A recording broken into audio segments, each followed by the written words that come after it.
हाँ जी दोस्तों, क्या हाल है। अस्सलाम वालेकुम। उम्मीद है सब खैर वफियत से होंगे। अल्लाह आपका हमें नासर हो। आए मैं आपको अपने दोस्तों से मुलाकात कराता हूँ। ये हमारे उस्ताद का काम देखे जी, ये ऊपर बैठे ही अपना काम सार रहा है। वो सेठ आसफ साहब मेहनत कर रहे हैं।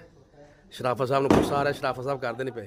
शराफत साहब करो तुसी भी मेहनत, तो पता हलाल किस तरह होंगे। आसफ साहब है जी, अगर बाडी बना रहे अपनी पूरी। साई तुसी भी कोई खोती से बह के कर लो कुछ।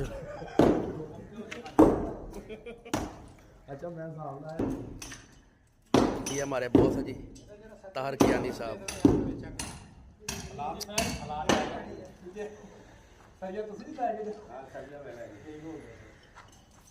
बाकी के तो पूरी नहीं अपनी सरिया तो पानी।